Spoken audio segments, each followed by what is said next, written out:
तुम वहाँ नहीं जा रही हो जहाँ तुमने कहा तुम जा रही हो। मतलब मैं झूठ बोल रही हूँ? तुम झूठ नहीं बोल रही हो? हाँ, मैं झूठ बोल रही हूँ। तो फिर इस झूठ की कीमत चुकाने के लिए तैयार रहना। कीमत कौन वसूलेगा? वो जिससे मैं झूठ बोल रही हूँ या वो जिसके लिए मैं झूठ बोल रही हूँ? जिसे इस झूठ से ज़्यादा दर्द होगा या जिसके इरादे ज़्यादा भयंकर होंगे वो वसूलेगा कीमत। तुम्हें पता भी नहीं चलेगा किसने तुम्हें जाल में फंसाया, तुम कब फंसी और कितनी बड़ी कीमत चुकाई।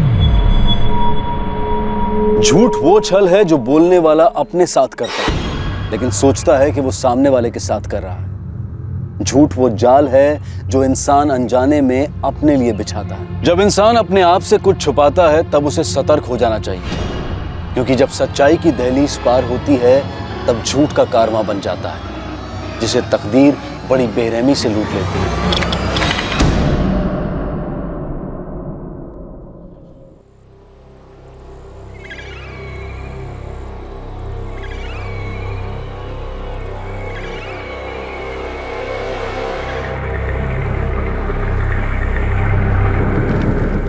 अरे तो कोई लेडीज लग रही है। हवलदार साहब, ये कौनो मर्डर का मामला है। मैं अपने साहब लोगों को इन्फॉर्म कर देता हूँ।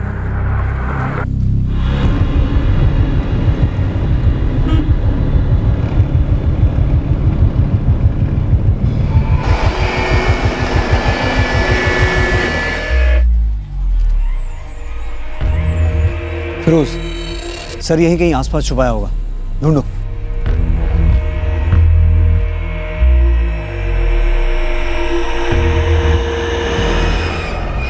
सर ड्यूटी के बाद मैं तो घर लौट रहा था, फिर देखा यहाँ पे लोगों की भीड़ जमा हुई थी। साहब हम 2 नंबर से लौट रहे थे, देखा बोरी के बाहर 2 टांग, तो हम गांव गए, सबको इकट्ठा करके यहाँ चले आए। सर बोरी में से ये बुरखा और ये ताबीज निकली, लगता है वो लेडी मुस्लिम थी।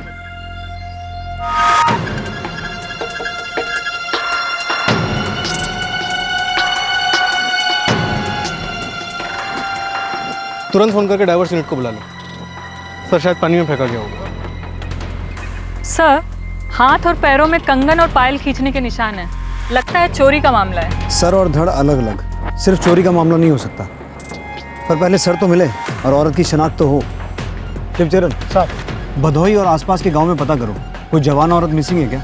शायद मुसलमान है। जी सर, आसपास का सारा इलाका छान मारा, अब सिर्फ पानी में देखना बाकी है। डाइवर्स यूनिट को बुला लिया। इन बेवकूफ़ खूनियों को लगता है कि सर छुपाने से जुर्म छुप जाता है।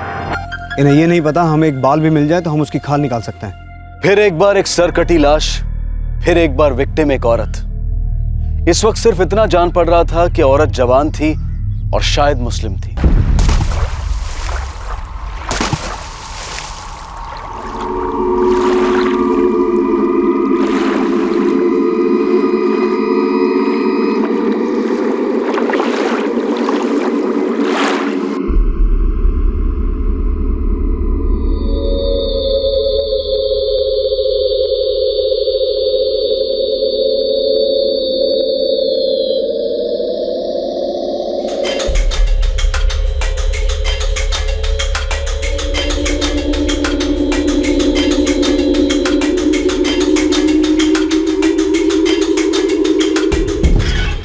सर नदी से तो कुछ भी नहीं मिला। गांव से कोई मिसिंग शिकायत? भदोही में तो कोई नहीं है सर। शिवचरण आसपास के गांव में पता लगा रहा है। उसे घर घर जाके चेक करने को कहो। राइट सर, फर्स्ट प्रायोरिटी मुस्लिम मोहल्लों को दी जा रही है। नहीं फिरोज, सर को धड़ से अलग किया गया है ताकि लाश पहचानी न जाए। बुरका और तावीज़ गुमराह करने के लिए भी रखे गए हो सकते हैं। हर एक मोहल्ले को टॉप प्रायोरिटी दो।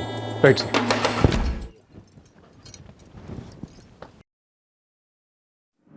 अरे सुनो, इधर आसपास से कोई जवान औरत गायब हुई है।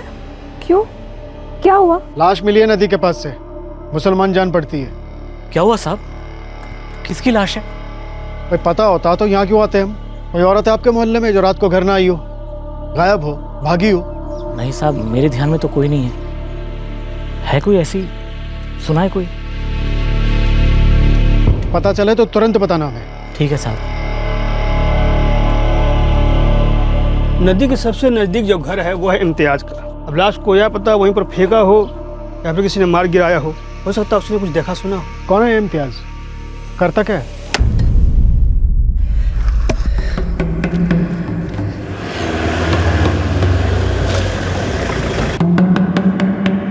इम्तियाज़। जी मालिक, मैं हूँ इम्तियाज़। यहाँ 5 मिनट की दूरी पे तेरी नाक के नीचे एक लाश मिली हमें। जी मालिक, लोग ऐसा कुछ बोल तो रहे थे। यहाँ पे किसी को लाश लाकर फेंकते हुए देखा, कत्ल करते हुए देखा, या फिर सर काटते हुए देखा? नहीं मालिक, मैंने कुछ नहीं देखा, कुछ नहीं सुना। सुनने के बारे में तो मैंने पूछा ही नहीं इम्तियाज। चल बोल दे क्या सुना तूने। नहीं मतलब मैं ये बोल रहा था मालिक कि मैंने सच में कुछ नहीं सुना। ये इतनी पास में ही तो जगह है, अगर कुछ हुआ होता तो सुनाई देता, मगर कोई आवाज़ नहीं आई।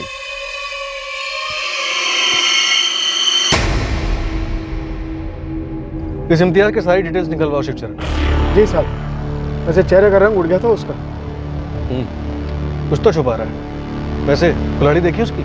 बहुत तेज होती है साहब, एक ही फटके में डाल को पेट से अलग कर सकती है, और सर को धड़ से।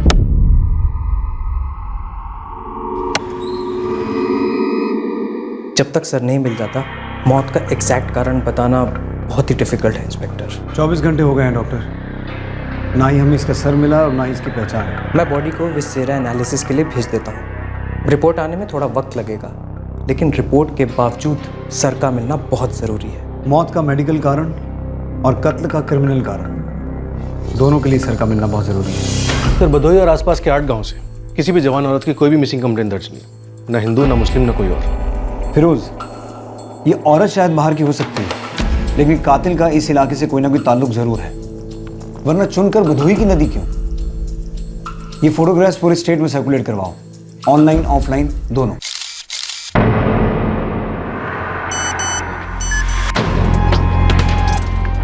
पुलिस अब ये मानकर चल रही थी कि पीड़ित शायद उस इलाके की रहने वाली नहीं थी, पर कत्ल के बाद उसकी लाश उनके एरिया में फेंकी गई थी, और इसी वजह से इन तस्वीरों का देश भर में सर्कुलेट होना जरूरी था, और वो हुआ। 6 मार्च 2016, पूरे 3 दिन बाद इस केस की पहली मूवमेंट रिकॉर्ड हुई। यह हलचल दरअसल एक हल्की कंपन सी थी, और वो भी भदोही उत्तर प्रदेश से कोसों मील दूर मुंबई में।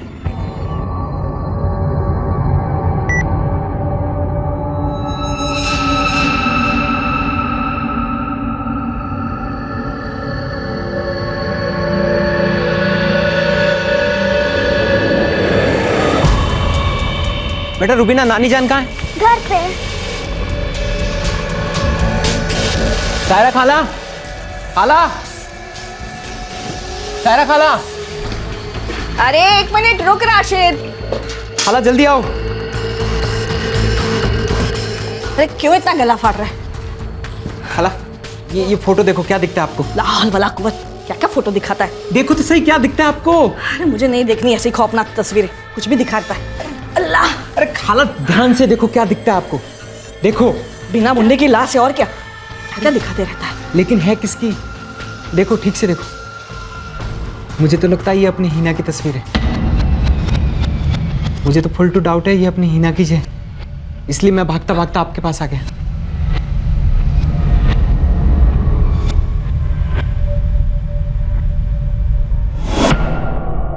सर हमारा गांव भदोही उत्तर प्रदेश में साहब, हमारा उधर फ्रेंड लोगों का ग्रुप है साहब, तो उधर की पुलिस ये फोटो डाली ऑनलाइन। आप भी भदोही के हैं? जी साहब, मेरे को समझ में नहीं आ रहा है कि मेरी बेटी हिना वहां पहुंची कैसे, और वो वहां क्यों जाएगी?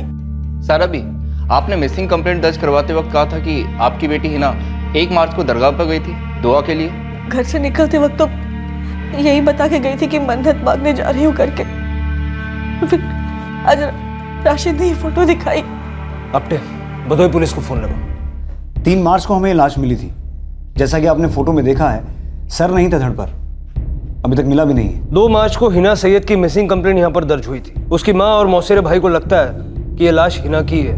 मतलब 1 मार्च से हिना सैयद गायब है और उसकी फैमिली को पता तक नहीं कि वो भदोही आई होगी। माँ के मुताबिक हिना घर पर यह कहकर निकली थी कि वो मुंबई के दरगाह पर दुआ मांगने जा रही है।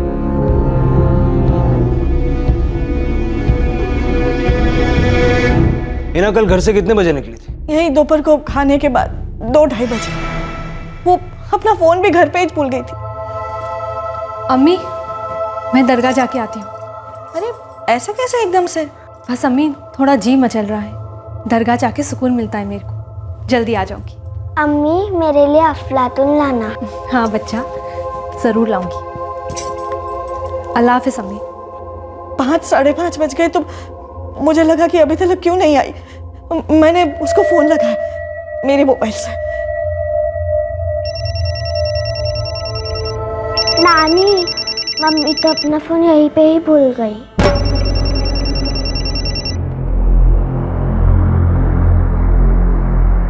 हिना शादीशुदा है? हाँ, लेकिन हिना अपने शौहर अनवर से 6 महीने पहले अलग होकर मेरे यहाँ गई थी। शायद अनवर के पास लौट गई हो। अगर अनवर के पास लौट नहीं होता तो खाला से झूठ क्यों बोलती और रुबीना को घर पे अकेला क्यों छोड़ती? साहब, वो अनवर के पास नहीं गई थी। मैंने पूछा था अनवर से। हिना यहाँ क्यों आएगी? अनवर मियाँ 10 बजने को है, दोपहर को दरगाह जा रही हूँ करके निकली थी, अभी तक नहीं लौटी है। और तो और अपना फोन भी वो घर पे ही भूल गई। मेरे को नहीं मालूम हिना कहाँ है। 6 महीने में मेरी बात तक नहीं हुई हिना के साथ। रखता हूँ। वो एक बार अपना बटवा भूल सकती है पर फोन कभी नहीं भूलेगी। इस तरह पूरी पूरी रात वो घर से बाहर कभी नहीं रही। सब मुझे बहुत डर लगा। हमने दरगाह पर पूछताछ की पर कुछ पता नहीं चला। अजीब बात है कि हिना बिना किसी को बताए बदोई के लिए निकल पड़ी। अगर हिना की माँ, उसका भाई और हो सके तो उसका पति, ये तीनों बदोई आ जाएं और लाश की शिनाख्त करें तो हम दोनों का केस आगे बढ़ सकता है रानी साहब। मैं उन्हें भेजने का इंतजाम करता हूँ मिश्रा साहब। जितना जल्दी हो सके उतना अच्छा। आपको जो भी कोऑपरेशन चाहिए होगी यहाँ से बस बताते रहिए। जिसने भी ये कांड किया है बचना नहीं चाहिए।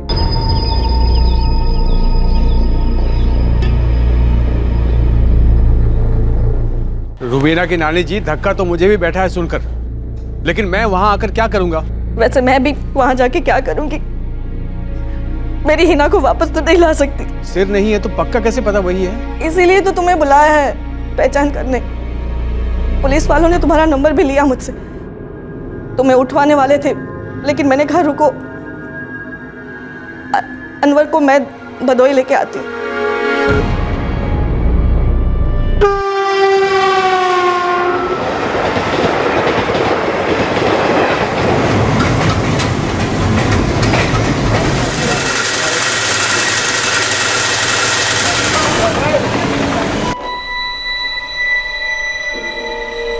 आइए।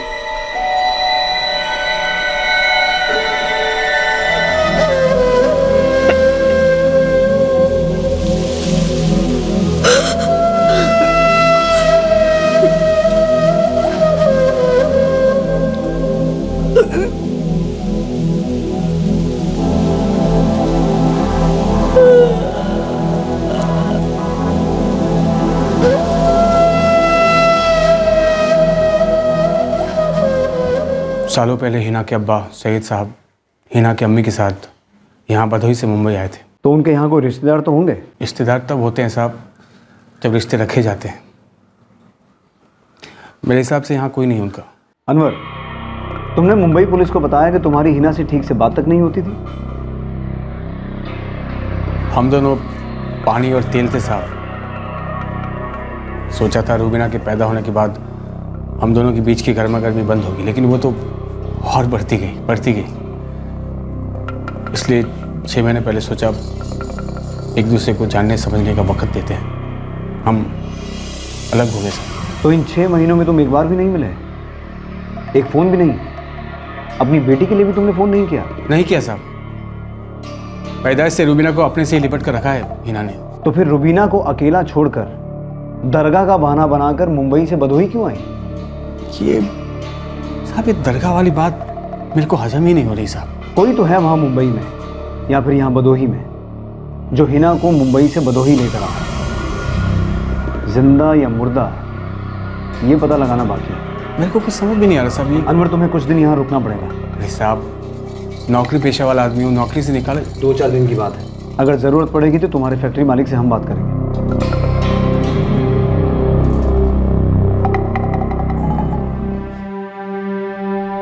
नानी, अम्मी कहाँ है?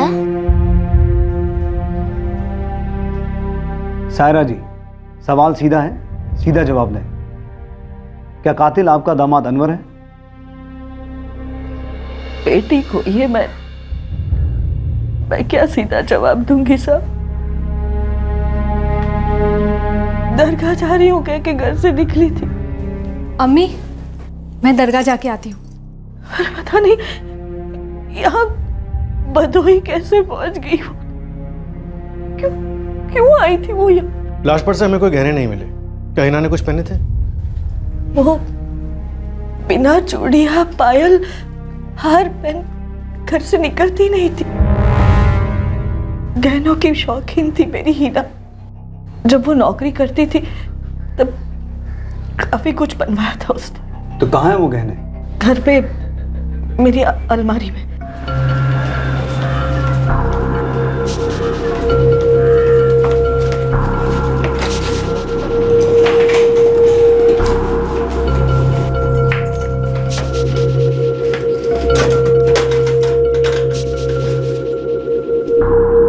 सर, राशिद ने चेक करके फोन किया, गहने अलमारी में नहीं है।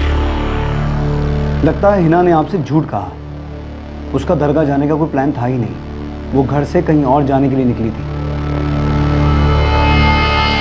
अच्छा, अगर वो यहाँ भदोही आती तो किस लिए आती?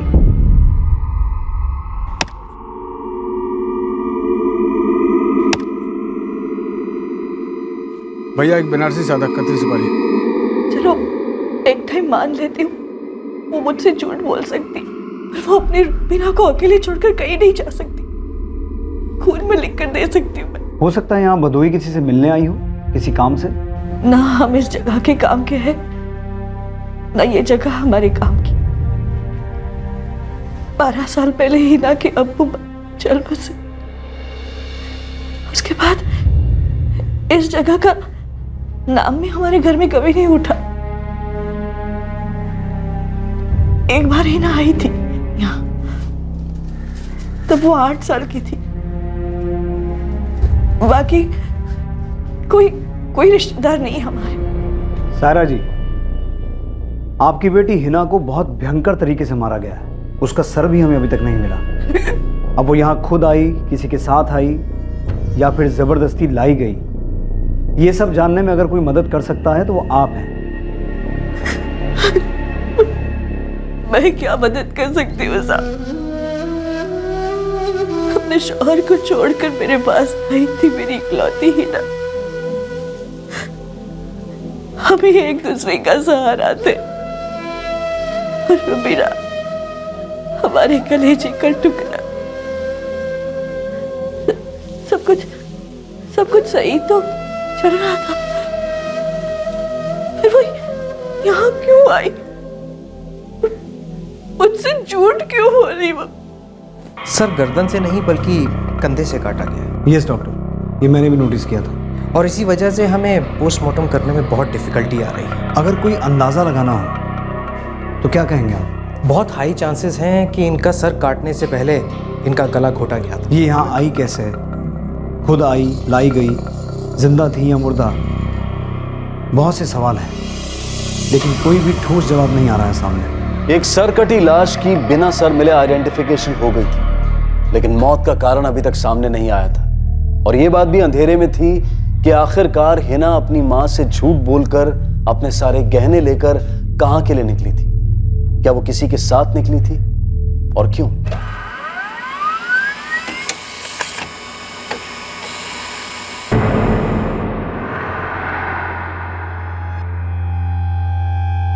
हिना और उसका पति अनवर, इन दोनों के कॉल रिकॉर्ड्स हमने उसी दिन स्कैन किए थे जिस दिन मिसिंग कंप्लेंट दर्ज हुई थी। हम अनवर को 3 बार क्वेश्चन कर चुके हैं, लेकिन वो वही राग अलाप रहा है। कुछ मिल नहीं रहा उसके खिलाफ। मुझे लगता है ये सब हिना का ही किया करा है। घर से सारे जेवर ले लिए, घर पे झूठ बोला, और वो जो सेल फोन भूल गई थी, मुझे नहीं लगता वो भूल गई थी, जानबूझ के घर पे छोड़ के गई थी। शायद ये उसी का प्लान था, खुद का बनाया हुआ, लेकिन जिसे कोई और कातिल जानता था। हमारे खबरी अनवर की हिस्ट्री खोद रहे हैं, अब तक बस मिट्टी मिट्टी मिली है। हम यहाँ खुदाई शुरू करते हैं, देखते हैं यहाँ की मिट्टी में ऐसा क्या है और कौन है जो इतने सालों बाद हिना सैयद इसी मिट्टी को लौटी।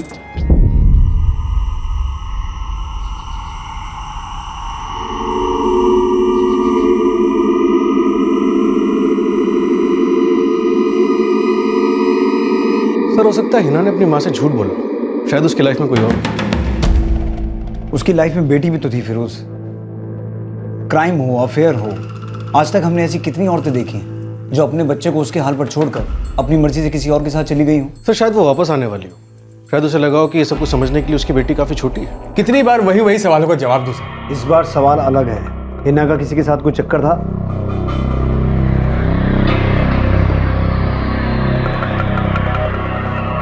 आपको कुछ पता चला है?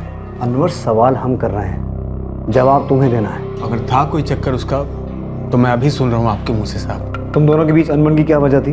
उसे मेरी कमाई कम पड़ती थी साहब। वो कमाना चाहती थी और मैं चाहता था वो घर संभाले। बस यही मुद्दा था साहब। रिश्तों में धूप छाव चलते रहते हैं, लेकिन हमेशा ये चक्कर वाला मामला मैंने आज तक कभी इस पर शक नहीं किया साहब। या तो अनवर अच्छी एक्टिंग करता है या फिर अच्छा आदमी है। सर, अच्छा आदमी तो अपने आप को हर कोई समझता है। हाँ, इस केस में अनवर इनोसेंट लग रहा है, इसे मुंबई वापस भेज सकते हैं। तो फिर दोषी जो भी है उसे अपने बंदोही में ढूंढना होगा, वो यहीं का होना चाहिए। सर, सारा सैयद का कहना है कि हिना यहाँ पर सिर्फ एक बार आई थी जब वो 8 साल की थी। उसके अलावा उसका यहाँ से कोई ताल्लुक नहीं। हो सकता है कि कातिल भी मुंबई का ही हो और उसका यहाँ से कोई ताल्लुक हो।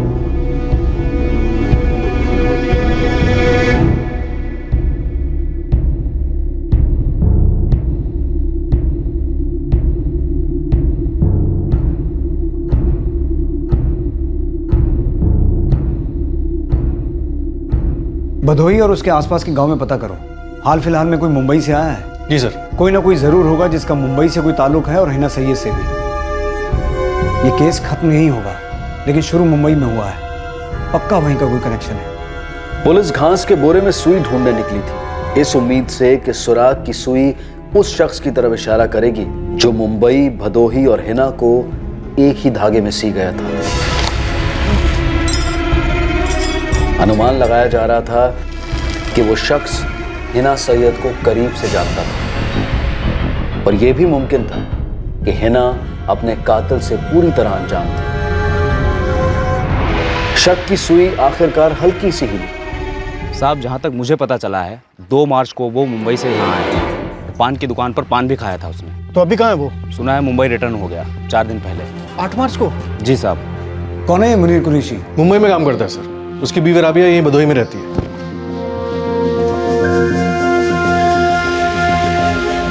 शिवचरण, क्या काम करता है मुनीर कुरैशी? सर, किसी किस्म का हकीम है, छोटा सा, यूनानी दवाइयां बनाकर बेचता है।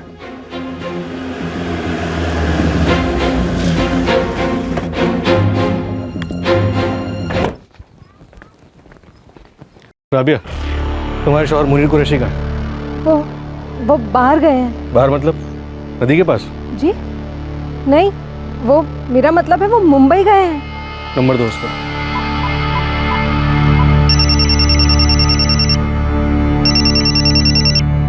हेलो, गुरबत नगर भदोही से इंस्पेक्टर कपिल मिश्रा बोल रहा हूँ। हाँ जी, बोलिए।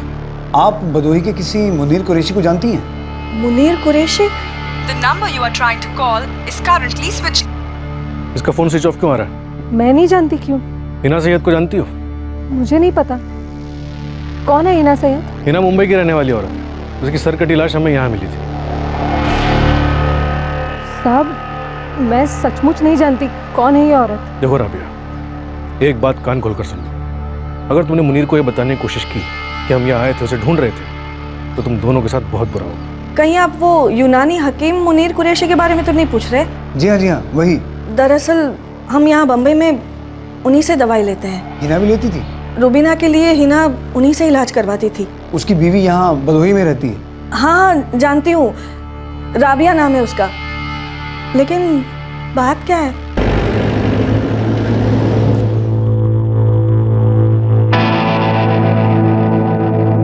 सारा सैयद का कहना है कि वो मुनीर और राबिया कुरैशी को अच्छी तरह से जानती है। और सर, राबिया का कहना है कि ना वो हिना को जानती है और ना ही उसकी फैमिली को। सर, अंधेरे में तीर चलाया और सीधा निशाने पर लग गया। अभी घेरते हैं इस मुनीर कुरैशी को।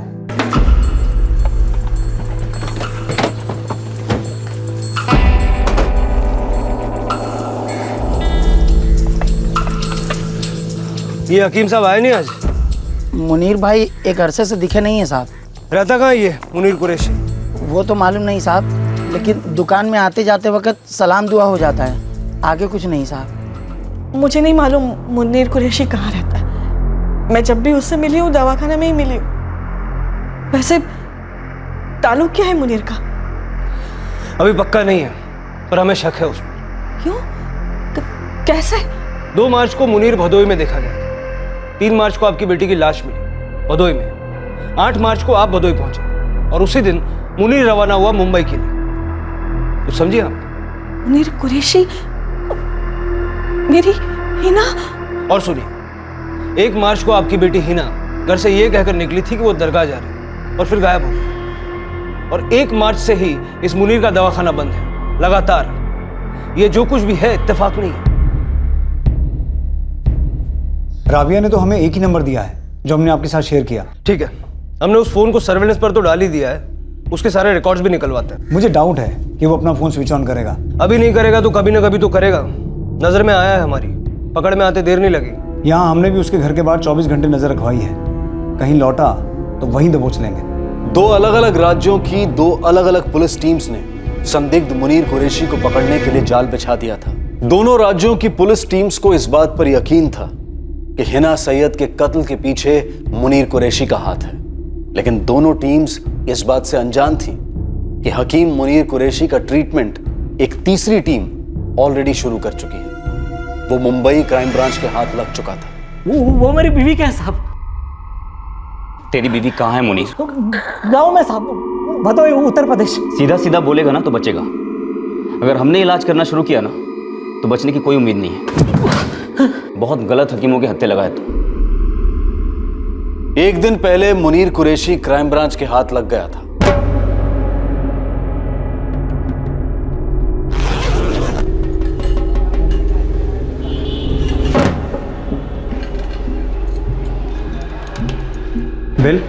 बिल तो नहीं है। गोविंद, इन सबको तोल के लेकर आओ और तुम भी इनके साथ अंदर चले जाओ। सीसीटीवी लगाए, सामने सामने ऐसे माल को नहीं खरीद सकते। ठीक है।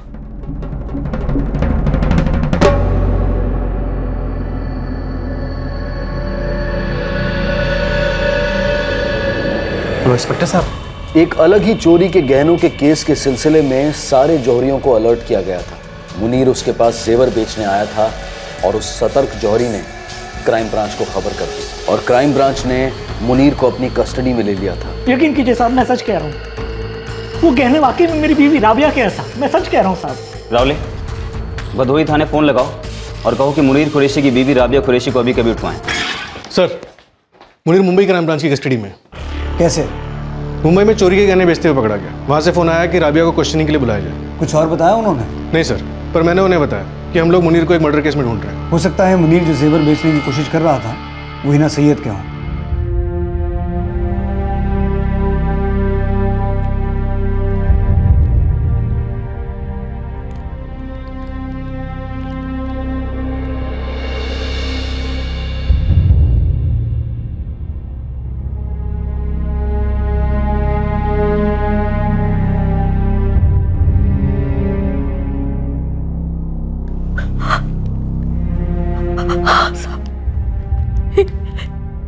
मेरी हिना के ही गहने हैं। ये गहने हमें मुनीर कुरैशी के पास से बरामद हुए। मतलब उसी ने मेरी बेटी का मर्डर किया? मत मारो खुदा के लिए, मत मारो। बताता हूँ साहब। रावले, मुझे नहीं मालूम साहब, मुझे सच में कुछ नहीं मालूम। देखो राबिया बेगम, वहां मुंबई में तुम्हारे शौहर का गुलकंद, काढ़ा और न जाने क्या क्या बनाया जा रहा होगा मुंबई क्राइम ब्रांच के हाथों। उन्हें बचा लीजिए साहब, खुदा के लिए उन्हें बचा लीजिए। उसे छोड़ो, अपने आप को बचाओ और सब कुछ सच सच बता दो। और इस गलतफहमी में मत रहना कि जनानियों की कुटाई नहीं होती। सैंपल दिखाओ मोहतरमा को।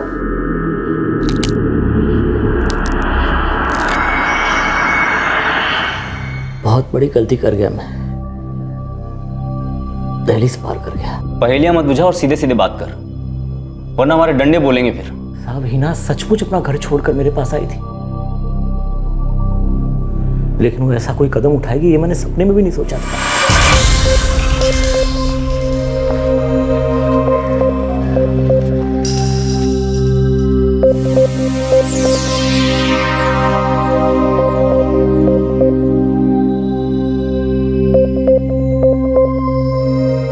हिना पहले तो मुनीर के पास दवाएं लेने आती थी, पर धीरे धीरे इलाज हिना के अकेलेपन का होने लगा। अनवर से अलग होने के बाद हिना और मुनीर के बीच एक रोमांटिक रिश्ता रूप लेने लगा था। दिन बीतते गए, मुलाकातें बंद दरवाजों के बाहर होने लगी। मोहब्बत की सुलगती आंच बढ़ती गई। रिश्ते को अब नाम और दर्जा देने की बात आ गई। हकीम साहब, आपने अपनी बेगम राबिया से बात की? साहब वो हर रोज वही एक सवाल करती थी, तो मैंने उसे टालने के लिए बोल दिया कि मैंने अपनी पहली बीवी राबिया से दूसरा निकाह करने की इजाज़त ले ली है। मुनीर ने अपने इस हिना वाले चक्कर के बारे में मुझे कभी कुछ नहीं बताया साहब, और साले बेशरम ने उसे अपनी दूसरी बीवी बनाने के लिए हाँ भी कह दिया। हिना, तुम सामने से चल के राबिया से बात कर लो ना एक बार।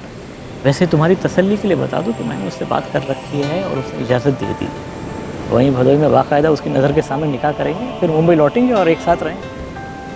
हाँ, कुछ महीने तुम्हारे साथ, कुछ महीने उसके साथ। मैं राबिया का घर उजाड़ना नहीं चाहती मुनीर, बस निकाह के बाद ये रुबीना के साथ कोई बदसलूकी ना। जान है वो मेरी। राबिया बहुत समझदार है और बड़े दिल वाली। बस तुम ज़रा समझदारी से काम लेना, ठीक है? किसी को बताना नहीं कि तुम ऐसा भदोई चल रही हो, ठीक है? मतलब निकाह के बाद सबको इतला कर देंगे, दावत देंगे, ठीक है? इरादे तो तुम्हारे पहले से ही गलत थे मुनीर। साहब मैं खुद बुरा फंसा था साहब। मुझे समझ में नहीं आ रहा था मैं करूँ तो क्या करूँ। इसलिए उसका कत्ल कर दिया। और तू फंसा वसा नहीं था, तू उसको फंसा रहा था। मुनीर ने मुझे जब इस बारे में बताया, मेरी तो पैरों तले जमीन खिसक गई साहब। जमीन के साथ साथ जमीर भी खिसक गया? नहीं, और इतने भयंकर कांड में तुम भागीदार बन गई राबिया?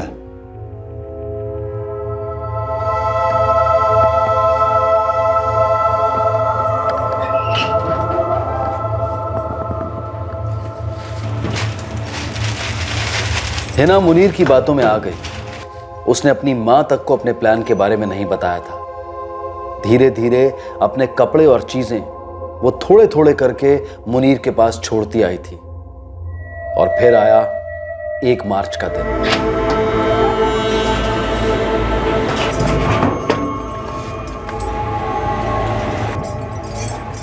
हिना किसी दरगाह पर नहीं जा रही थी। हिना ने जानबूझकर अपना फोन घर पर छोड़ा था। हिना अपनी नई जिंदगी झूठ की नींव पर खड़ी करने जा रही थी। अम्मी, मैं दरगाह जाके आती हूँ।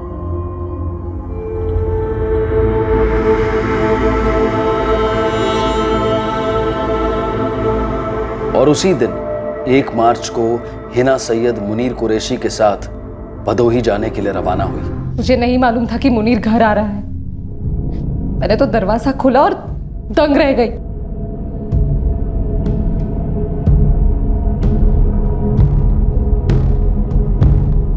कब दी मैंने तुम्हें इजाजत? हाँ, पागल कुत्ते ने काटा है मुझे जो मैं सौतन को हाँ कहूँ? राबिया बहन क्या कह रही है? ओए बहन की बच्ची, शर्म कर। अच्छा खासा शौहर तो संभाल नहीं पाई तो दूसरों के घोंसलों में आग लगाने चली है। एक बच्ची की माँ है ना तू, उसे भी यही पैतरे सिखाएगी? झूठ बोला मुझे, धोखा दिया। हिना, संभालो अपने आप को और देखो खुदा के लिए होश में आओ। हिना, इस वक्त राबिया बहुत गुस्से में है, इसलिए वो क्या बके जा रही हो खुद नहीं जानती, लेकिन इंशाल्लाह बाद में मान जाएगी और सब कुछ ठीक हो जाएगा। यकीन करो मेरा। तुमने उसे भी धोखा दिया है मुनीर। अगर मैं उसकी जगह होती तो ऐसे ही पेश आती। अरे मेरी जान, तुम उसकी जगह होती तो मैं दूसरी करता ही क्यों?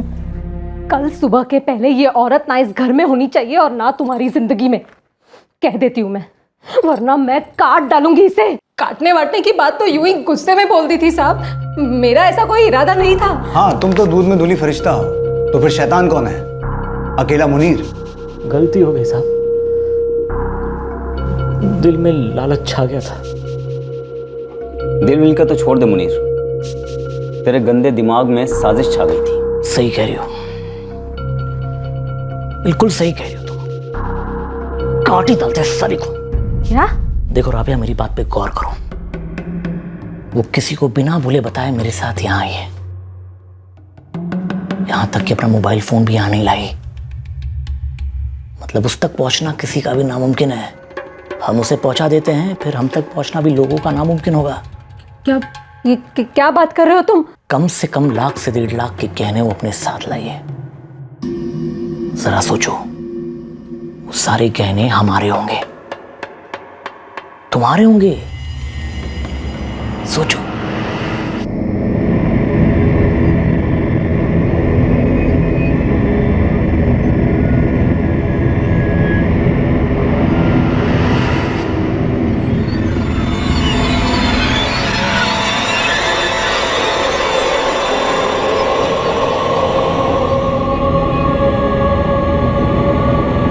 हिना को इस बात का जरा भी अंदाजा नहीं था कि मुनीर का उससे शादी करने का कोई इरादा नहीं था। राबिया ने अपने मासूम होने की बहुत दलीलें दी, पर मुनीर के कबूलनामे ने उसकी दलीलों को खोखला साबित किया। उसके हाथ भी उतने ही रंगे हुए थे जितने कि मुनीर के। हिना की मां इस बात को हजम नहीं कर पा रही है कि हिना ने जिंदगी के इतने बड़े फैसले के बारे में उससे झूठ क्यों बोला। भरोसे की दहलीज पार करके इतने भयंकर जाल में कैसे फंस गई। हिना से अलग होने के बावजूद हिना की हत्या ने अनवर को झकझोर कर रख दिया था। इम्तियाज का इस जुर्म से कोई लेना देना नहीं था, बस वो डर की गिरफ्त में था कि उसके घर के पास इतना भयंकर कांड हुआ था। मुनीर और राबिया को आईपीसी की धारा 302 के तहत हत्या के लिए, धारा 201 के तहत सबूत मिटाने के लिए, 394 के तहत चोरी के उद्देश्य से किसी को नुकसान पहुंचाने के लिए और धारा 411 के तहत चोरी का सामान अपने पास बेईमानी से रखने के लिए गिरफ्तार किया गया है। चार्जशीट फाइल हो चुकी है, लेकिन मुकदमा अभी तक शुरू नहीं हुआ है। मुनीर की बताई हुई जगह से हिना का कटा हुआ सर बरामद हुआ। जाहिर सी बात है कि वो काफी बुरी तरह से गल चुका था। हिना दुर्भाग्यवश एक झूठे प्यार के झांसे में अंधी हुई और अपने कातिल पर भरोसा कर बैठी, और उससे सच्चा प्यार करने वाली अपनी मां पर उसने भरोसा नहीं किया, उससे झूठ बोला। हिना ने एक झूठ बोला था ये सोचकर कि आखिर में सब ठीक होगा, पर उसे मालूम नहीं था कि वो खुद अनेकों झूठ का शिकार थी। और पढ़ बेटा, और पढ़, तो कोई भी एग्जाम पास हो सकती है, वो भी अच्छे नंबर के साथ। यही टाइम है बेटा। रनवे जितना स्मूथ होगा, करियर का उतना ही स्मूथ टेक ऑफ होगा। और जब तू आसमान में उड़ेगी तो ये सारी मेहनत कितनी मीठी लगेगी। पर इस वक्त 100% फोकस चाहिए। सब कुछ भुला दो, ओनली स्टडीज। आज जितना फोकस करोगी, आने वाला कल उतना ही साफ नजर आएगा बेटा। Focus, concentration, competition, scholarship, parents का नाम, कॉन्फिडेंस, पे पैकेज, सक्सेस ही सक्सेस, सक्सेस, सक्सेस, सक्सेस। ज्यादातर इंसान हर वक्त एक सफल, उज्जवल और सुरक्षित भविष्य की खोज में होता है। उसे विरासत में एक जीवन मंत्र मिलता है, अपने आज का बलिदान दो, कल स्वर्ग मिलेगा। आज मेहनत की मिसाल बनो तो कल तरक्की की मिसाल कहलाओगे। लेकिन अगर कोई युवा इस खोज के बोझ तले दबकर यह मानने लगे कि सुनहरा कल सिर्फ एक मिथ्या है, तो इस खोज के बोझ के कभी हम शिकार थे और आज हमारे बच्चे उस शिकंजे में फंसे हुए हैं, और हर पीढ़ी के साथ ये बोझ दुगना तिगुना बढ़ता रहा है। इसलिए बेहद जरूरी हो जाता है कि माता पिता हमेशा सतर्क रहें, ताकि वो किसी बच्चे पर पढ़ाई के प्रेशर में उसके अंदर एम्बिशन की भावना को ही ना खत्म कर दें।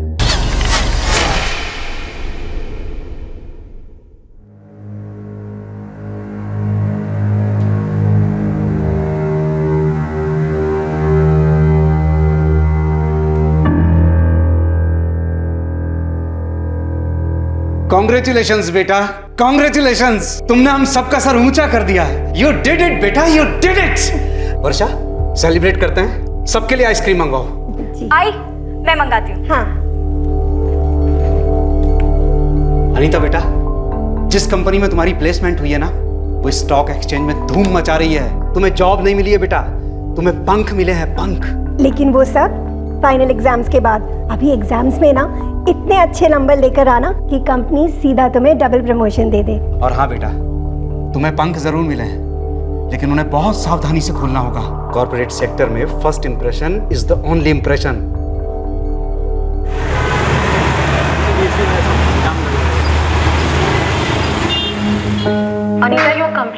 बैड। 600 लोगों के कैंपस इंटरव्यू हुए थे, 12 सिलेक्ट हुए और तू उनमें से एक है। और कह रही है मन नहीं कर रहा जॉब ज्वाइन करने का। यार इसकी बातें ना मुझे कभी समझ में नहीं आएगी। आई मीन सेमेस्टर के हर एग्जाम में टॉप 3 में आई है, इतनी अच्छी कंपनी में उसे प्लेसमेंट मिली है, और ये एक ही जॉब लेके सेट होने की बजाय यहाँ पे ऐसे सर पे पत्थर लेके घूमती है। जिस VNG सोल्यूशन में मेरी ड्रीम प्लेसमेंट हुई है, सुना है वहाँ का पैकेज 10 लाख पर एनम है, और जो मुझे ऑफर हुआ है वो 4.5 लाख है। 4.5 लाख तुझे कम नजर आ रहे हैं? ये कुछ और नहीं, बस हमारे जख्मों पे नमक छिड़क रही है। एग्जैक्टली। तुझे लाइफ में चाहिए क्या? मुझे वो सारी चीज़ें चाहिए, और सिर्फ वही चीज़ें चाहिए जो ना मुझे कभी मिली और ना कभी मिलेंगी। हम दोनों ना तुझे कभी समझ नहीं पाएंगे। चलो मैं जा रही हूँ, बाय।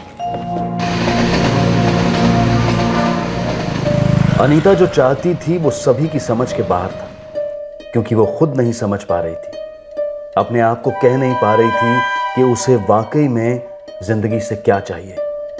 आई, तुम और बाबा रेडी रहो, मेरे ग्रेड्स गिरने वाले हैं। तू ऐसा क्यों बोल रही है? पता नहीं आई, ऐसे ही लगा मुझे। तुझे ना थोड़ा डर लग रहा है, पर बेटा ये तो अच्छा वाला डर है। ऐसी थोड़ी घबराहट, थोड़ा डर फोकस करने के लिए ना अच्छा होता है। और तुझे कोई किताबें वगैरह चाहिए तो बता देना, तेरे बाबा लेकर आएंगे। नहीं आई, कोई किताब नहीं चाहिए। आई, अगर ग्रेड्स गिर गए तो? ऐसे कैसे गिरने देंगे? आज तक कभी गिरे हैं क्या? तो ये तो फाइनल एग्जाम्स है। देख, अब पूरा खाना बनाने के बाद कोई तड़का खराब करता है?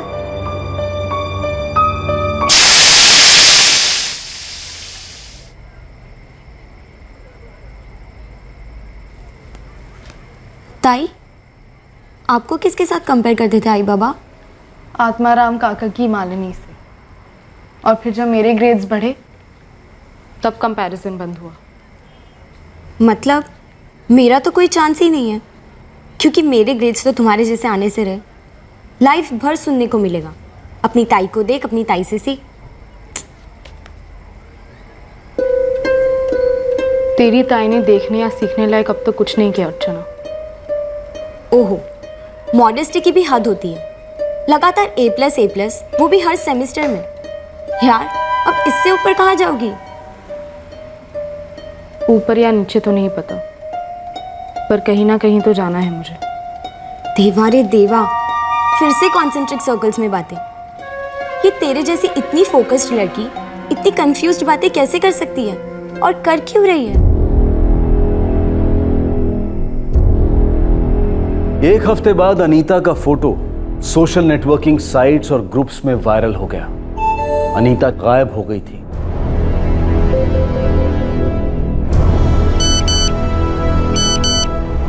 जिस दिन अनीता गायब हुई, किसी को जरा सा भी अंदेशा नहीं था कि उसके दिमाग में ऐसा कुछ चल रहा है। उसे नासिक जाना था एक फैमिली फंक्शन के लिए, लेकिन वो वहां पहुंची ही नहीं। हाँ तो नहीं, T-Max है ना, यूलॉक ट्रेडमिल, उसको फिर अनीता बेटे, जी पापा। 2 बजे के बाद की बस पकड़ोगी तो पहुंचते पहुंचते रात हो जाएगी। नहीं, मैं 12:30 की बस पकड़ के जा रही हूँ। मैं ऑफिस जा रहा हूँ, घर को अच्छे से लॉक कर देना। Bye Deepa, bye Khushi. Bye uncle. अरे हाँ अनीता, वो जो तुम्हें इंटर्नशिप का चेक मिला था वो तुमने डिपॉजिट कर दिया? नहीं, मैं बस स्टैंड जाने से पहले कर दूँ। भूलना नहीं। हाँ, बाय बाय। क्या यार अनीता, 3 दिन बाद एग्जाम्स है और तू ये शादी वादी अटेंड कर रही है? हाँ यार, और वो भी पूरा 1 दिन जाएगा, नासिक जाना है। 2, मैं परसों वापस आने वाली हूँ। माना तो स्कॉलर है, but this is too much यार। मजबूरी है खुशी, और अर्चना का कोई ड्रेस सिल कर आने वाला है, वो भी जाते हुए पिकअप करना है। नहीं की तो टूट पड़ेगी मुझ पर। चलो एनीवे, ये वाला चैप्टर फिनिश करते हैं, मुझे 11:30 बजे निकलना है। अनीता की किसी भी बात से ऐसा नहीं लग रहा था कि उसके मन में कुछ और चल रहा था। मैं ऑफिस में था सर। तकरीबन 3:30 बजे मैंने अनीता को फ़ोन किया। The number you have called is currently switched off. Please try again later. मुझे लगा शायद बस घाट एरिया में होगी, नेटवर्क नहीं होगा। दोनों फ़ोन स्विच ऑफ आ रहे थे सर। फिर 7 बजे शाम को मैंने फिर फ़ोन किया। नहीं लगा। वर्षा मेरी मिसेस को फोन किया। वर्षा लेकिन उसने 12:30 बजे की बस पकड़ी थी। तो वो अब तक पहुंची क्यों नहीं? और उसके दोनों नंबर्स भी नहीं लग रहे। हाँ, वो अपने मोबाइल कभी स्विच ऑफ तो करती नहीं है, वो भी दोनों एक साथ। सुनिए, मुझे ना कुछ ठीक नहीं लग रहा। तू टेंशन मत ले, मैं घर जाकर देखता हूँ। पढ़ाई की टेंशन में वो निकली नहीं होगी, जॉइंट स्टडी में लगी होगी।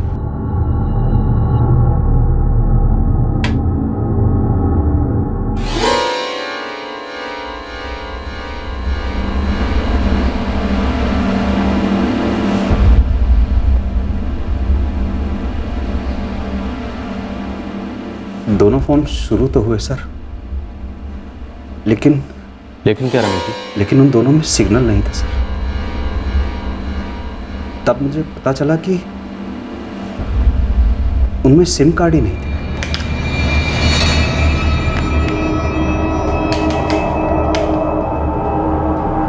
मैं डर गया, मनहूस सी फीलिंग हुई। तब मुझे वो लेटर मिला।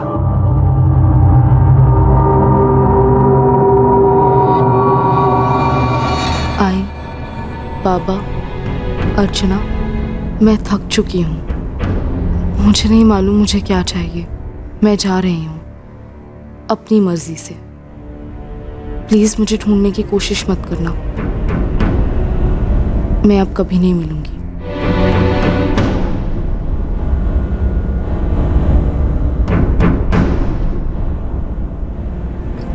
आई, क्या हुआ? सब ठीक है ना? और ताई आई क्यों नहीं अब तक?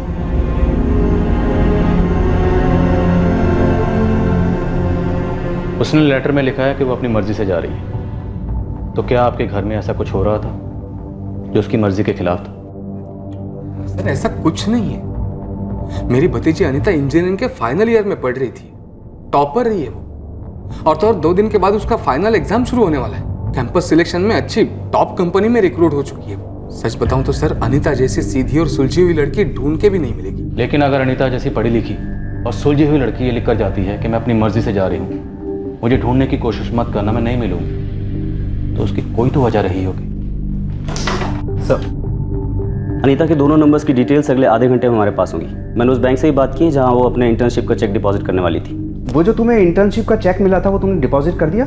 नहीं, मैं बस स्टैंड जाने से पहले कर दूंगी। सर, बैंक ने डिपॉजिट हुए चेक्स में ढूंढा है, अनीता का चेक डिपॉजिट हुआ है। बैंक सीसीटीवी फुटेज भेज रही है। कहीं ऐसा तो नहीं हुआ ना कि उसने चेक डिपॉजिट किया, नासिक की बस पकड़ी और उसके बाद कुछ हुआ? रमेश जी, हम आपकी बेटी को ढूंढने की पूरी कोशिश करें, लेकिन हम और आप इस बात को नहीं भुला सकते कि लड़की बालिग है और अपनी मर्जी से घर से गई। जाने से पहले दोनों फोन से सिम कार्ड निकाल के गई, और सबसे बड़ी बात, लेटर छोड़कर गई। अनीता बालिग है, लेकिन नादानी में कुछ कर बैठी है। कहीं किसी मुसीबत में ना फंस जाए। आप बेफिक्र रहिए, हम अभी अपना सर्च ऑपरेशन लॉन्च कर देंगे। गायब गुमशुदा अनीता के लिए एक बड़ी खोज शुरू हुई थी। अनीता अपनी जिंदगी में क्या मिस कर रही थी, क्या खोज रही थी, ये किसी को मालूम नहीं था। और शायद उसके लक्षण इशारे के रूप में हर जगह थे, लेकिन किसी में उन्हें पढ़ने की क्षमता नहीं थी। और अब जब अनीता ओझल हो गई थी तो उसके बारे में कई सवाल बरस रहे थे जो जवाबों के लिए तरस रहे थे। सर, हम लोग करीब 10:30 बजे अनीता के घर से निकल गए थे। सर, हमने ग्रुप स्टडी की थी रात को। सर, हमने अनीता से कहा भी कि अगर हो सके तो वो नासिक ट्रिप अवॉइड करे। क्यों? क्योंकि सर 2 दिन में हमारी फाइनल एग्जाम्स है। और सर, अनीता ने कहा कि उसे जाना ही पड़ेगा। सॉरी यार, जाना ही पड़ेगा। लास्ट मोमेंट पे बैकआउट नहीं कर सकती। अरे यार, अच्छा छोड़, जब तू वापस आएगी तो मुझे कॉल कर, हम तीनों मेरे घर पे ग्रुप स्टडी करते हैं। और अब जा ही रही है ना, तो चल अब शादी में जा रही है, एंजॉय करना। आप तीनों फर्स्ट ईयर से साथ में? हाँ सर, बेस्ट फ्रेंड्स है। क्या अनीता पिछले कुछ दिनों से किसी बात को लेकर परेशान थी या उदास थी? उदास नहीं सर, लेकिन थोड़ी खोई खोई सी रहती थी वो। रीजन नहीं पता सर। पेरेंट्स के साथ कोई इशू? नहीं सर, अंकल और आंटी तो उसे बहुत प्यार करते हैं। तो कोई ऐसा है जो उसे प्यार नहीं करता था, या उसे प्यार करता था लेकिन ये किसी और से प्यार करती थी? You mean boyfriend? या नहीं सर, जहाँ तक हमें पता है अनीता का किसी भी लड़के के साथ कोई चक्कर वक्कर नहीं था।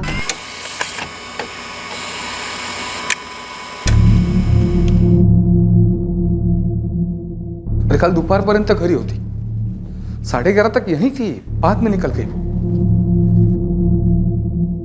अर्चना, तुझे कोई हिंट दी थी तेरी ताई ने? नहीं बाबा,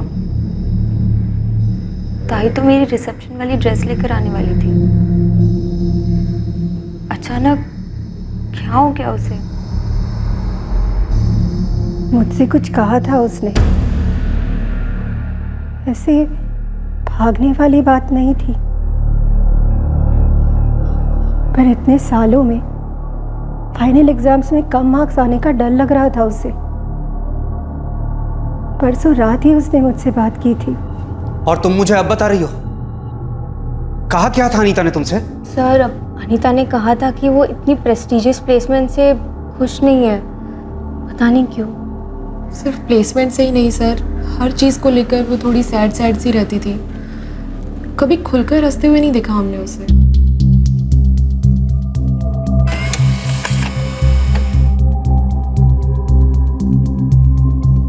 ये लड़की 11:45 पर बैंक में चेक जमा करवाने गई। Yes sir. सर एक बात और, अनीता के दोनों नंबर्स के फ़ोन रिकॉर्ड्स आए हैं और दोनों में मुझे एक बात खटक रही है। क्या? यही सर कि पिछले एक हफ्ते में अनीता ने सिर्फ कॉल्स रिसीव किए हैं, किसी को भी कॉल्स किए नहीं है। ये लड़की शायद एक हफ्ते से घर से भागने के बारे में सोच रही थी। यह हो सकता है उससे काफ़ी पहले से ये ख्याल उसके दिमाग में पक रहा था और इस हफ्ते उबाल पर आया। सर लेकिन अगर ये खुद से होकर गई है तो इसको ढूंढना काफ़ी मुश्किल होगा। जानता हूँ ढूंढना मुश्किल होगा, लेकिन भोसले, हम ये सोचकर हाथ पे हाथ रख के तो नहीं बैठ सकते ना कि खुद से कहीं गई है। Right sir. अनीता महज 22 साल की है, एक तरह से बच्ची ही है। अभी तक उसने बहुत ही प्रोटेक्टेड और शेल्टर्ड लाइफ जी है। कुछ है जो उसे परेशान कर रहा है, जिसकी वजह से उसने ये कदम उठाया। हमें उसे जल्द से जल्द खोजना होगा। सर लेकिन इस बात की क्या गारंटी है कि वो फिर से नहीं भाग जाएगी? पहले मिले तो ये तो पता चले कि वो घर से क्यों भागी है, क्या खोजने के लिए निकली है वो।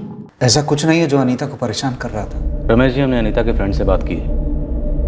उन्हें लगता है कि अनीता कुछ उदास सी है। उन्हें ये तो नहीं लगता कि उसका कोई बॉयफ्रेंड है, लेकिन फिर भी मैं आपसे पूछ रहा हूँ, क्या कोई ऐसा है जिसे आप अपोज कर रहे थे और उसके साथ अनीता घर से भाग गई? ये कैसी बातें कर रहे हैं आप? अनीता ऐसी लड़की है ही नहीं कि वो किसी के साथ घर से भाग जाएगी। अरे इन सब चीजों के लिए उसके पास टाइम ही कहाँ है? उसका तो हर एक मिनट बहुत कीमती है। वो अपना सारा समय, सारा फोकस, सारी एनर्जी सिर्फ पढ़ाई में ही लगाती है। इसीलिए तो इतने अच्छे रिजल्ट्स आते हैं उसके, हमेशा टॉपर, A+। अभी फाइनल एग्जाम्स खत्म नहीं हुए हैं, लेकिन फिर भी इतनी बड़ी कंपनी से उसे जॉब ऑफर आ चुका है। उसका सब कुछ प्लान किया हुआ है। 2 साल का वर्क एक्सपीरियंस, फिर एक टॉप इंस्टीट्यूट से MBA, फिर 4 साल जॉब और फिर शादी। ये प्लान अनीता ने खुद बनाया या आप दोनों ने उसके लिए बनाया? सर आप बात को किसी और दिशा में ले जा रहे हैं। मेरे दादा और बहनी ने बच्चों के लिए क्या कुछ नहीं किया है। सर इस घर में सब मिलजुल कर फैसले करते हैं और वो फैसले सबके अच्छे के लिए होते हैं। आप लोग पहले नासिक में रहते थे? जी हाँ, पर जब अनीता का एडमिशन इंजीनियरिंग में हो गया था तो हम दोनों ने मुंबई में ट्रांसफ़र ले लिया था और ये आसान नहीं था सर। दोनों बच्चे कभी ये कह नहीं सकते कि उनके फ्यूचर के लिए हमने कोई कुर्बानियां नहीं दी।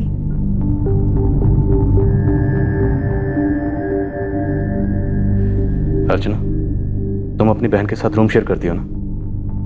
क्या तुम्हारी ताई ने कभी तुम्हें कुछ बताया, कोई खास बात? तुमने कभी कुछ देखा हो या सुना हो, कोई फ़ोन कॉल, कोई लेट नाइट SMS या ऑनलाइन एक्टिविटी? नहीं सर, मैंने कभी कुछ सुना या देखा नहीं, क्योंकि बॉयफ्रेंड जैसी कोई बात थी ही नहीं। तो फिर कैसी बात थी? कायगा अर्चना? अर्चना बोलो।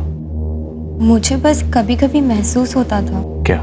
यही कि कुछ तो बात है जिसके कारण ताई अक्सर पहेलियों में बातें करती है, बातों को अधूरा छोड़ती है, जैसे वो खुद किसी सवाल का जवाब खोज रही हो। क्या वो रिहाई खोज रही थी?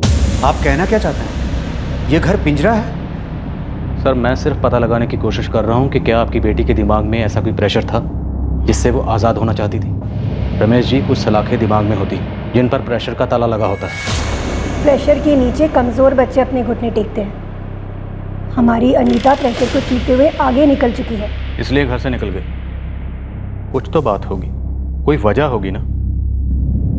उसने खत में लिखा है कि वो थक गई थी, किस बात से थक गई थी?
भोसले, लड़की अपनी मर्जी से घर से गई है, शायद अपनी मर्जी से जीना चाहती है। राइट सर, लेकिन जैसे आप ही ने कहा था लड़की अभी नादान है, उसने दुनिया देखी नहीं है, कहीं रास्ता ना भटक जाए। नहीं भोसले, वो हम होने नहीं देंगे। रास्ते की रखवाली हम करेंगे, हम उसे भटकने नहीं देंगे। अजीत, अनीता ऐसे हमें छोड़कर क्यों जाएगी? कहती है ढूंढना मत। किस चीज से थक गई थी वो? ऐसा क्या खोजने गई है जो हम नहीं दे सकते? दादा, या तो पुलिस वाले उसे खोज निकालेंगे और नहीं तो वो खुद अपनी खोज छोड़कर वापस लौट आएंगे। आप टेंशन मत।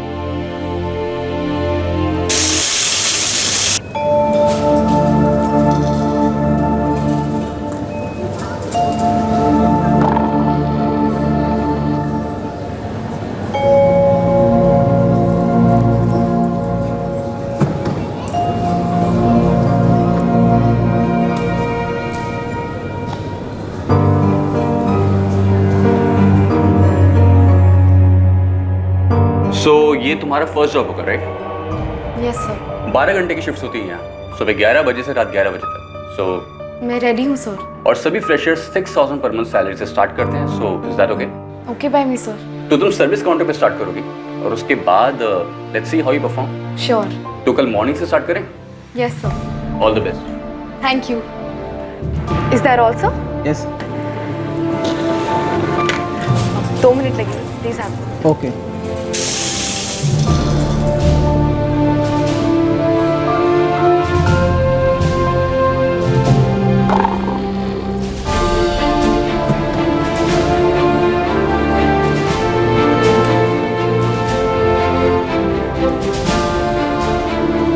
क्या अनीता को वो मिला जो वो खोज रही थी?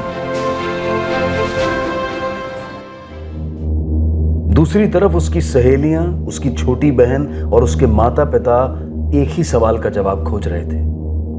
आखिरकार अनीता उन सबको ऐसे क्यों छोड़कर चली गई? वो सभी उस तक पहुंचना चाहते थे, उसकी परेशानी को समझना चाहते थे, उसकी मदद करना चाहते थे। और दूसरे दिन पुलिस को इस बेहद सेंसिटिव केस का पहला सुराग मिला।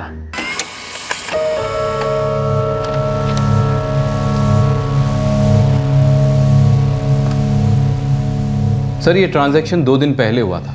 आपने कहा था कि अनीता चाफेकर के अकाउंट पर टैब रखो, इसलिए हमने निकलवा के आपको भेजा। ये एटीएम ट्रांजैक्शंस अहमदाबाद में हुए हैं। इस एटीएम के एग्जैक्ट लोकेशन चाहिए मुझे और वहाँ की सीसीटीवी फुटेज भी। सर, मैं आज ही हमारे अहमदाबाद ब्रांच मैनेजर से बात करता हूँ और आपको ये फुटेज जल्द से जल्द दिलवाने की कोशिश करता हूँ। 2 दिन पहले अनीता ने अहमदाबाद के एक एटीएम से 2500 रुपये विड्रॉ किए। आप लोगों का अहमदाबाद से कोई कनेक्शन है? नहीं, अहमदाबाद में तो हमारा कोई नहीं है। हम लोग अभी अहमदाबाद के लिए निकल रहे हैं। सीसीटीवी फुटेज की मदद से हम उसे ढूंढ लेंगे। आप ज़्यादा परेशान मत होना। परेशान क्यों ना हूँ सर, मेरी अकेली बेटी अनजान शहर में। सर, मैं चलूंगा आपके साथ। बच्चे के साथ बात करने में मदद मिलेगी सर।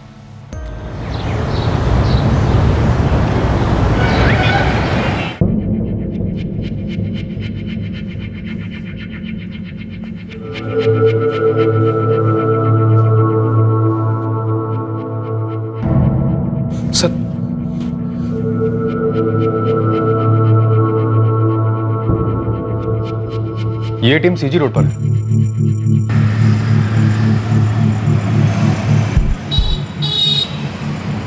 ये फुटेज हमारे काम की ज़रूर है, लेकिन इससे हमें कोई खास लीड नहीं मिल पा रही। अभी भी ये पता लगा पाना मुश्किल है कि अनीता इस वक्त कहाँ है। जैसा कि आप बता रहे थे कि उसके अकाउंट में ज़्यादा पैसे हैं नहीं, तो जाहिर सी बात है कि ये किसी महंगे होटल में नहीं ठहरी होगी। सर, मैंने उसकी मुंबई की सहेलियों से बात की है। उनका भी कोई फ्रेंड अहमदाबाद से बिलोंग नहीं करता है, ना ही किसी का कोई कनेक्शन है अहमदाबाद से। नहीं अंकल, हमारा कोई भी फ्रेंड वहाँ से नहीं है, ना ही किसी का कोई कनेक्शन है जहाँ तक हमें पता है। और कभी अनीता ने मेंशन ही नहीं किया अहमदाबाद जाने के बारे में। तो वो अहमदाबाद में कर क्या रही है और वहाँ रह कहाँ रही होगी? यहाँ के सभी लॉजेस और छोटे होटल्स में हमारा अच्छा नेटवर्क है, मैं सब जगह पता करवाता हूँ। हालांकि हमें आइडिया है नहीं कि ये लड़की इस समय अहमदाबाद में ही है या कहीं और चली गई। शुरुआत करते हैं। आई एम श्योर कोई ना कोई लीड जरूर मिलेगी। इस फोटो की कॉपीज बनाकर यहाँ के बाकी पुलिस स्टेशन और जितनी जगह हो सके हमको भेजनी होगी। सोलंकी, इस फोटो की कॉपीज बनाओ और पूरे इलाके में शेयर करो, और तुम खुद इसे लेकर सीजी रोड जाओ। ये लड़की आखिरी बार वहाँ के एटीएम पर स्पॉट हुई। ये लड़की मुंबई की है, अनीता नाम है इसका। जी सर। सिविल में जाओ।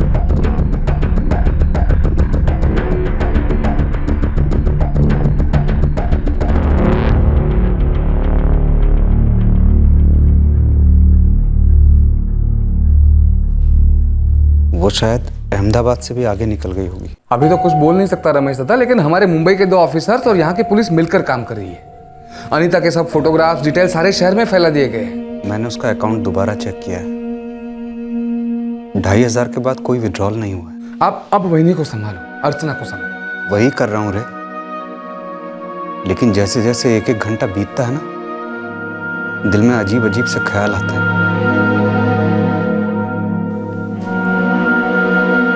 अभी आया।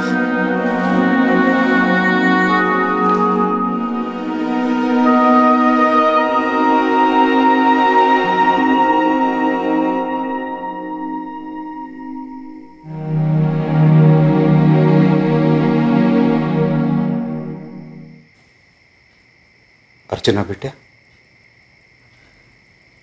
एक बात सच सच बताइए। मैंने आपसे कभी झूठ बोला है बाबा? शायद मैंने पहले कुछ सवाल पूछे ही नहीं। कैसे सवाल बाबा? अब आप ताई जैसे बात कर रहे हो। क्या तुम हम दोनों से, तेरी आई और मुझसे नाराज हो? नहीं बाबा, नाराज कशाला होणार मी? किसी भी कारण बेटा,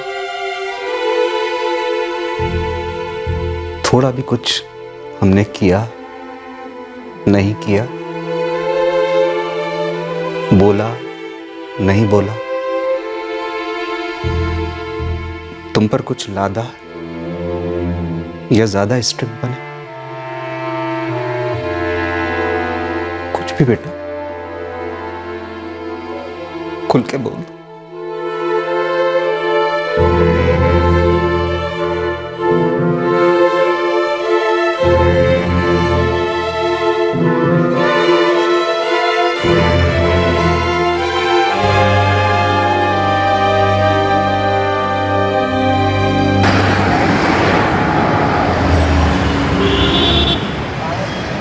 साहब, सीजी रोड में भगत मोबाइल शॉप है और दुकान के मालिक भगत ने लड़की को पहचान लिया है। क्या खरीदा वहां से? फोन या सिम कार्ड? नहीं साहब, सिम कार्ड तो नहीं खरीदा, लेकिन 1500 रुपए का मोबाइल खरीदा है और बिल मेरे सामने है। उस बिल पर उस इंस्ट्रूमेंट का IMEI नंबर जरूर लिखा होगा। हाँ लिखा है साहब। बिल लेकर जल्दी यहाँ। और एक बात है साहब। क्या? दुकान के मालिक ने दुकान के बाहर CCTV लगा रखा और मैंने उस दिन का सारा फुटेज उसको ट्रांसफर करने को बोला है। जल्दी लेकर आओ यहाँ। सर ये रहा बिल। सोलंकी, और जल्दी नहीं हो सकता? सर मोबाइल कंपनी से कहा है कि ये बहुत अर्जेंट केस, लेकिन जवाब आने में 2 से 2.5 घंटे लग जाएंगे IMEI ट्रैकिंग के लिए।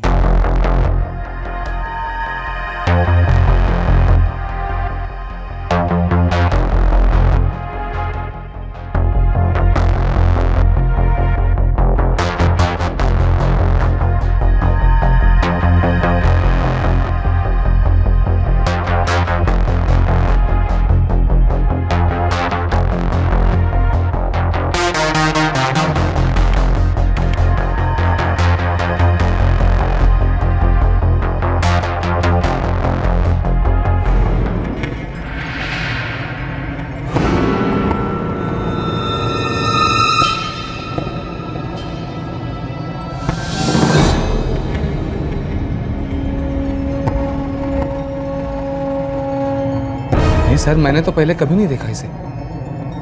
कौन है ये? यार ये है कौन? पता नहीं यार, क्या चल रहा था अपनी अनीता की लाइफ में। नहीं बाबा, मैं इसे नहीं जानती।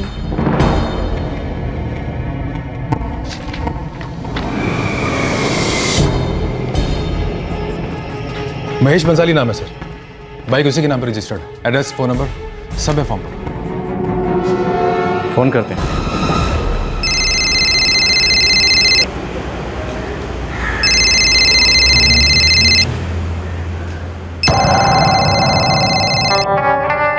हेलो, महेश बंसाली जी आप कौन बोल रहे हैं? GJ1H376R तुम्हारी बाइक का नंबर है? हाँ भाई, मेरी बाइक का नंबर है, लेकिन आप मेरी बाइक का नंबर मुझे क्यों बता रहे हैं? आप हो कौन? PI सुभाष वाघ, मुंबई से स्पेशल तुम्हारे लिए यहाँ आया हूँ। सर मैंने क्या किया है सर? अब तो जो करना है वो हम करेंगे। तुम्हारे घर से Sathipur police station by bike 15 minute लगेंगे। हम वेट कर रहे हैं। कौन है ये लड़की? इसका नाम अनीता है सर। अनीता क्या? सरनेम नहीं मालूम। इस वक्त कहाँ है? सर वो अपने हॉस्टल में होगी। इसे घर से भगाने में तुम्हारा हाथ है? नो सर, मैं उसको जानता तक नहीं। जानते नहीं तो तुम्हारे बाइक पर बैठकर गई कैसे वो?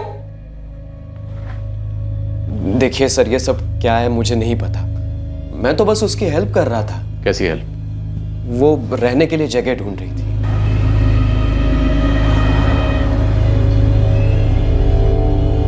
Excuse me. यस। पता नहीं कैसे पूछूं आपसे, बहुत ऑकवर्ड लग रहा है। क्यों, क्या बात है? वो एक्चुअली ना नए शहर में नहीं आई हूँ और रहने की कोई जगह खोज रही हूँ। आपको यहाँ आसपास कोई हॉस्टल पता है? वर्किंग वुमेन हॉस्टल जैसा कुछ, लो से लो बजट और डिसेंट एंड सेफ। वैसे आप करती क्या? Love and latte coffee shop है ना यहाँ पर, अभी अभी मुझे वहाँ जॉब मिली है। वैसे यहाँ पास में एक लेडीज़ हॉस्टल है। कहाँ? यही यूनिवर्सिटी के पास।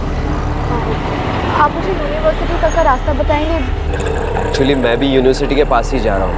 इफ़ यू वांट मैं आपको ड्रॉप कर सकता हूँ। Thank you so much. आपको कोई प्रॉब्लम नहीं होगी? No no, please sit. Sir उस हॉस्टल में मेरे ऑफिस की कुछ लड़कियाँ रहती हैं। मैंने मेरे कलीग को फ़ोन किया और उसका एडमिशन वहाँ करवा दिया। सोशल वर्कर हो? नो सर, मैं तो बस उसकी हेल्प कर रहा था। यहाँ तक कि उसके पास डिपॉजिट के पैसे भी नहीं थे। वो भी तुमने दिए? हाँ सर, मैंने ही दिए।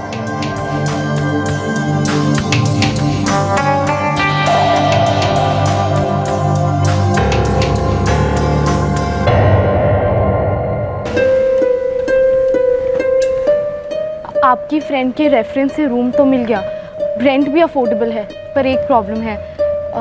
ये ना 5000 रुपीज़ एडवांस मांग रही है। मैंने इसे बोला कि मेरी सैलरी इस मंथ के एंड में आएगी, वो मान ही नहीं रही। वैसे तुम आई कहाँ से हो? घर से मंगा सकती हो? नहीं, देखिए मैं आपको बहुत परेशान कर रही हूँ। आप कोई और जगह जानते हो ऐसी ही, पर नो एडवांस? सॉरी, मुझे ऐसी कोई और जगह तो नहीं पता।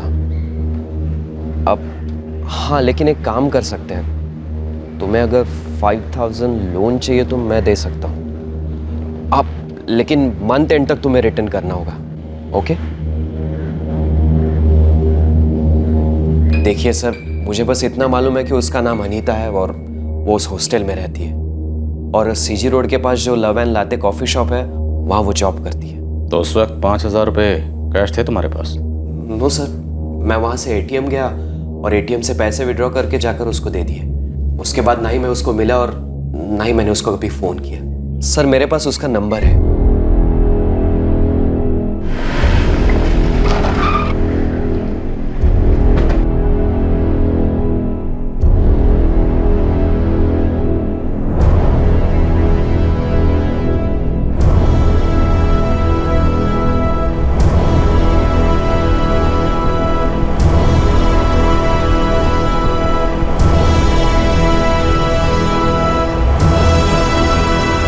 बेटा,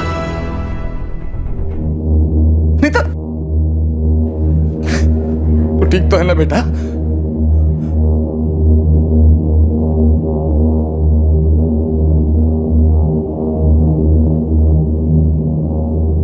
I'm really sorry. हम सब ने आपको गलत समझा। नो प्रॉब्लम सर, मैं समझ सकता हूँ कि ज़माना कितना गलत चल रहा है। आजकल बिना किसी मतलब के कोई किसी की हेल्प नहीं करता। शक तो हो गई। Well done. Thank you sir. Sir मैं अभी निकल सकता हूँ, ऑफिस के लिए सॉलिड लेट हो रहा हूँ। श्योर। महेश। हाँ सर। मैं आपका फ़ोन नंबर और एड्रेस अनीता के घर वालों को दे दूंगा।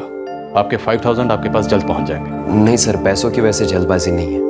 बस खुशी तो इस बात की है कि उसके घर वाले उसको मिलकर बहुत खुश होंगे। घर से भागी हुई लड़की लौटेगी, और वो भी सही सलामत। महेश, अनीता के घर लौटने में आपका बहुत बड़ा हाथ है। हम सब की तरफ से thank you very much.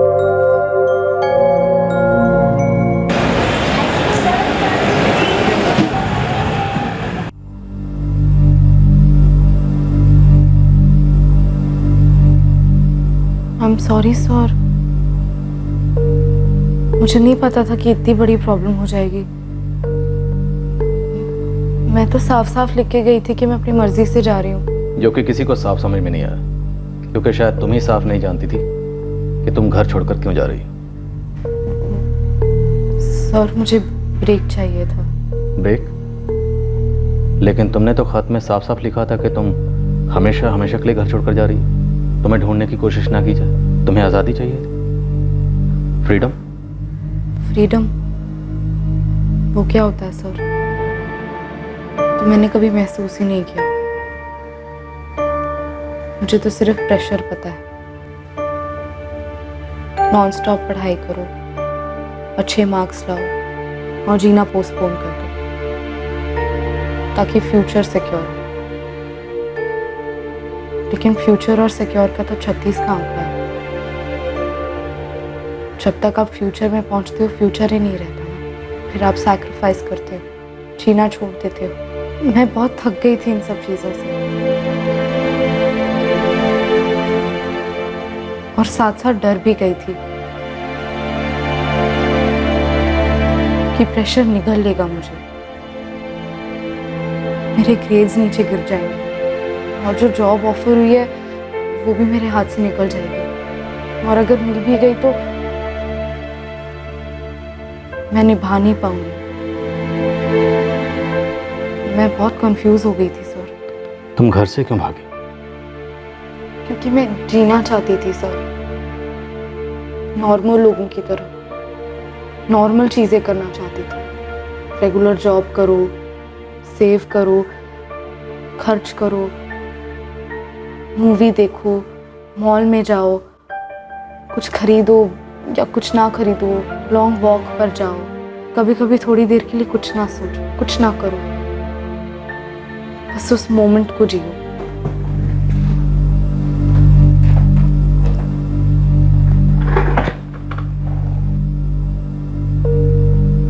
Anita, मेरे 2 छोटे छोटे बच्चे हैं। इस वक्त मैं तुम में अपने बच्चों को देख रहा हूं, इसलिए एक पुलिस वाला होने के साथ साथ एक बाप होने के नाते ये सोचकर भी मेरी रूह कांप उठती है कि अगर अहमदाबाद में तुम्हें महेश जैसा डिसेंट और हेल्पफुल आदमी ना मिलता तो तुम्हारे साथ क्या हो सकता था। अगर तुम्हारे साथ कुछ भी गलत हो जाता तो तुम्हारे आई बाबा पर क्या गुजरती, तुम्हारी बहन पर क्या गुजरती, तुम्हारे दोस्तों पर क्या गुजरती। और जो मुझ पर गुजर रही थी सर,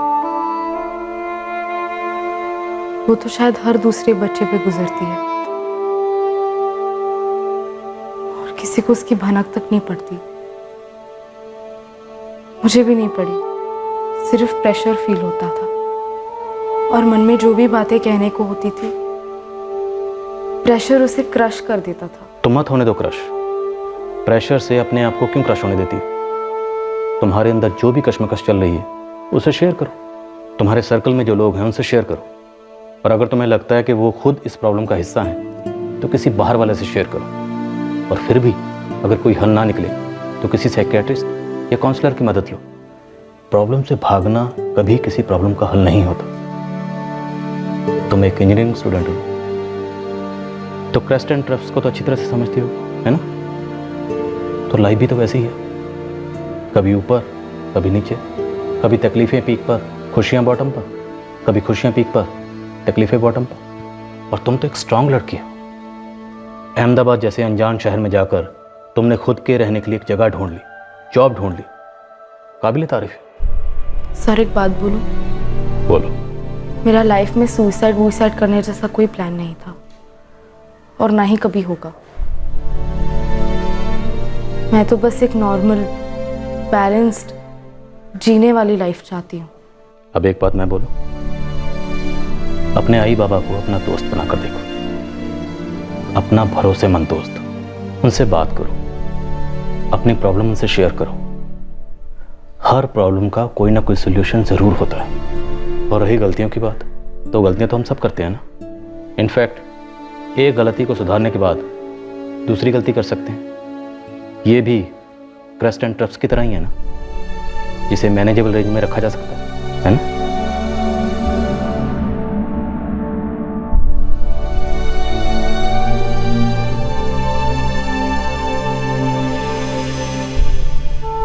आई, बाबा,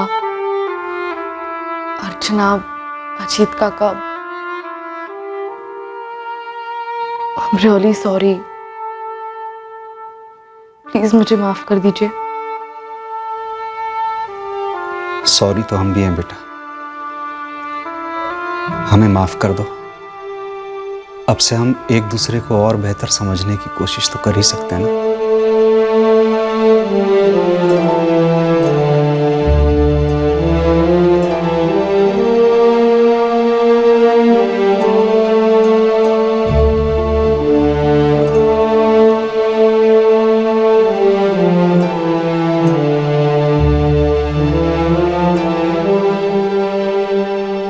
प्रिंसिपल साहब, thank you so much. Anita के जो 2 एग्ज़ाम मिस हो गए थे, उन्हें दोबारा कंडक्ट करके आपने अनीता को और उसकी ज़िंदगी को एक दूसरा चांस दिया। Thank you sir. चलो अच्छा हुआ कॉलेज अथॉरिटीज़ ने समझदारी से काम लिया। हो सकता है इस बार अनीता के ऑल ओवर ग्रेड्स कम आए, लेकिन आगे चल के ज़िंदगी के एग्ज़ाम में अनीता डिस्टिंक्शन में पास होगी। अनीता और उसके माता पिता ने तय किया कि अब उनके बीच और खुलकर बातचीत होगी और जिंदगी एक नए सिरे से जी जाएगी। जरूरत पड़ी तो वो लोग काउंसलर की मदद भी लेंगे। माँ बाप हमेशा अपने बच्चों का भला चाहते हैं, बेस्ट चाहते हैं उनके लिए। लेकिन माँ बाप की ये चाहत, ये महत्वाकांक्षा कभी कभी एक प्रेशर का हथौड़ा बनकर बच्चों पर गरज पड़ता है। क्या हम बच्चे को बेस्ट दे रहे हैं? क्या बच्चा अपना बेस्ट कर रहा है? इस बेस्ट को समझना आसान नहीं है। शायद ये बेस्ट कोई मंजिल नहीं, बल्कि एक नामुमकिन सा रास्ता है जिस पर कई मुसाफिर फिसलते हैं, टूट जाते हैं। खासकर कोमल दिमाग और नरम दिल वाले टीनेजर्स। मेहनत और लगन से तरक्की हासिल करना बहुत ही काबिले तारीफ काम है, लेकिन अपने आप को खुशी देने वाला काम करना भी एक तरह से तरक्की हुई ना। अच्छे नंबर बहुत अच्छे होते हैं, इसमें कोई शक नहीं, लेकिन जिंदगी को नंबरों में कैसे तोला जा सकता है, कैसे बांधा जा सकता है? अच्छे ग्रेड्स इंसान की हर खूबी, हर हुनर, हर गुण का प्रमाण कैसे हो सकते हैं? सिर्फ 75 के ऊपर के नंबर ही अहम नहीं होते, बल्कि हर नंबर की अपनी अहमियत है। कई बार सुनने में आता है कि जो जीता वही सिकंदर। इस पर चर्चा की जा सकती है, पर यह भी समझना जरूरी है कि जो जीता है वो भी सिकंदर ही है, यानी कि जान है तो जहान है। फिर मुलाकात होगी अगले एपिसोड में और खुलासा करेंगे एक और जुर्म का। तब तक सतर्क रहें, सुरक्षित रहें और देखते रहें क्राइम पेट्रोल सतर्क। सबक एक को सीख हम सबको। जय। इस तरह के और भी एपिसोड देखने के लिए हमारे चैनल को सब्सक्राइब करें और बेल आइकन दबाना ना भूलें।